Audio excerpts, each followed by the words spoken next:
Idinetalye ng abogado ng arestadong talent manager ang pagkakasangkot kina Batangas Representative Leandro Leviste at dating Congressman Jing Paras sa umano'y honey trap plot laban sa matataas na opisyal ng gobyerno.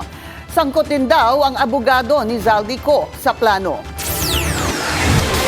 Kasing lakas ni Superman kung ilarawan ni NBI Director Melvin Matibag ang ebidensya sa alleged honey trap plot sa ilang matataas na opisyal. Sa On Point ng Bilyonaryo News Channel, kinwento ni Matibag kung paano nila nadiskubre ang umano'y plano ni former Congressman Jing Paras at arestadong talent manager na si alias Ken.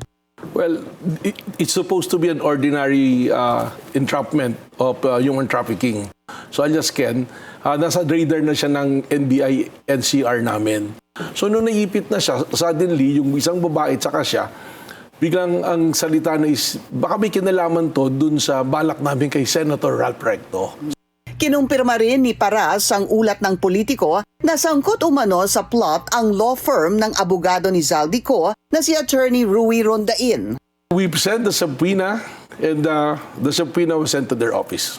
Ayon kay Matibag, nakipagkita mismo si Rondain kina Paras alias Ken at ilang mga babae para gumawa ng peking affidavit. Kasama rin daw sa pagtitipon ang law firm partner ni Rondain at dalawang associate. Naganap umano ang kanilang mga meeting noong July 11, 15 at 26.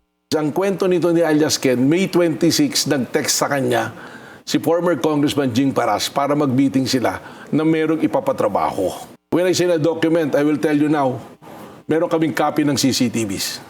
Okay. Ito noong July 11. Ikaw unang nakarinig niyan. Opo. Dala yung affidavit, yun yung kwento sa amin.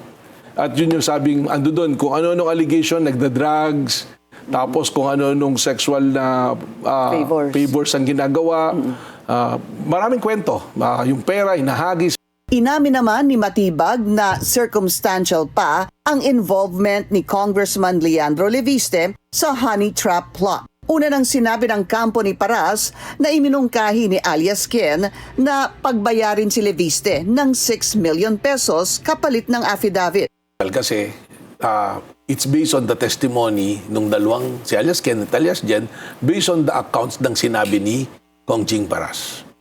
Pero nadagdagan na to nung nakilala na.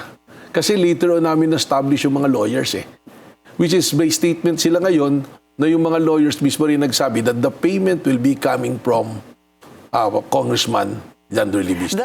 Ayon sa NBI Director, ang abogado ni Leviste sa kaso ay associate sa kumpanya ni Rondain. Dagdag ni Attorney Matibag, posibleng madisbar ang mga abogadong mapapatunayan na sangkot sa umano'y honey trap plot. Mag-follow sa aming mga social media accounts at mag-subscribe sa aming YouTube channel para sa pinakahuli at eksklusibong mga balita.